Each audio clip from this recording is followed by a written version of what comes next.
الرحیم وللہ علی الناس حج البیت من استطاع الیہ سبیلا۔ معزز خواتین و حضرات، اللہ رب العزت کا ہم پہ بے حد فضل اور احسان ہے کہ اس نے ہم پہ یہ احسان فرمایا کہ اس نے اپنے گھر کے دروازے ایک دفعہ پھر ہمارے لیے کھول دیے۔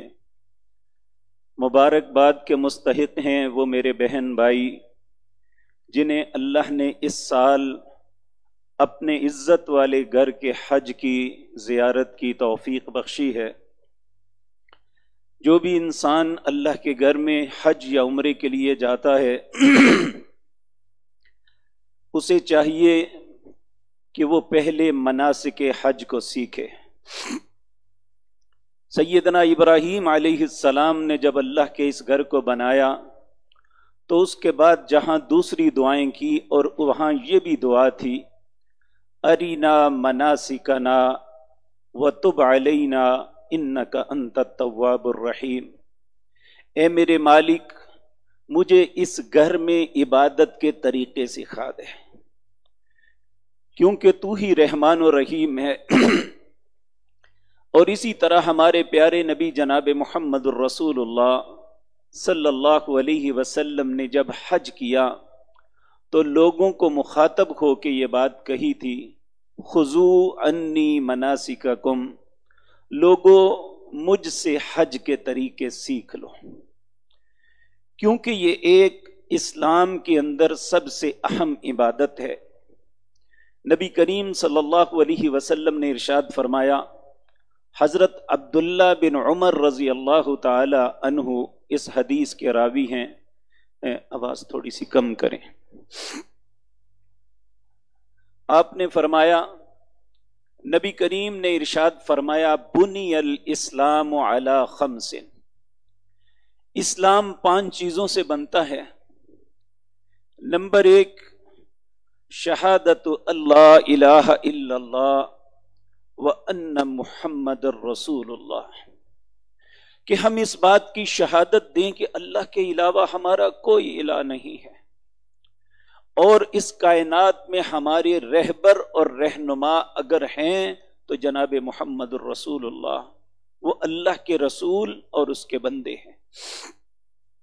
نمبر 2، اقام الصلاۃ، نماز کو ادا کرنا۔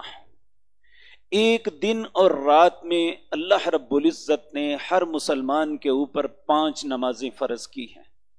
ان 5 نمازوں کو ادا کرنا یہ اسلام کا بنیادی رکن ہے۔ تیسرا وَإِيتَاءِ الزَّكَاۃ، اگر اللہ نے مال دیا ہے اور وہ مال نصاب تک پہنچ جائے تو اس میں سے اللہ کا حق نکالنا۔ 40 میں سے 1 اللہ کا حق ہے، 39 آپ کے ہی ہیں۔ وَتَصُومُ رمضان، چوتھا یہ ہے کہ رمضان کے روزے رکھنا۔ سال کے اندر اللہ نے 1 مہینے کے روزے تندرست انسان کے لیے فرض کیے ہیں، جنہیں ادا کرنا اسلام کے بنیادی ارکان کو پورا کرنا ہے۔ اور 5واں اہم رکن ہے وَتَحُجُّ الْبَيْتَ مَنِ اسْتَطَاعَ إِلَيْهِ سَبِيلًا، اللہ کے گھر کا حج کرنا جو اس کی استطاعت رکھتا ہے، یعنی رستے کے اخراجات ہیں، اپنے اہل و عیال کو بھی دے کے جا سکتا ہے، تو اس کے اوپر یہ فریضہ ہے کہ وہ اللہ کے گھر کا حج کرے۔ نبی کریم صلی اللہ علیہ وسلم نے فرمایا، جس بندے کو اللہ نے استطاعت دی اور اس کے باوجود اس نے حج نہیں کیا، وہ زندگی میں جو مرضی کر لے، اگر خدا نخواستہ اللہ نہ کرے کہ کوئی بدقسمت ایسا ہو، اگر وہ اسی حالت میں فوت ہو جاتا ہے تو اللہ کو کوئی پرواہ نہیں، وہ یہودی مرا ہے یا عیسائی مرا ہے، وہ اسلام کی موت نہیں مرتا۔ اس لیے حج جو ہے اسلام کے بنیادی ارکان میں سے صاحب استطاعت لوگوں پہ فرض کر دیا کہ حج کرو۔ اس کا فائدہ کیا ملے گا؟ نبی کریم صلی اللہ علیہ وسلم نے فرمایا، جو شخص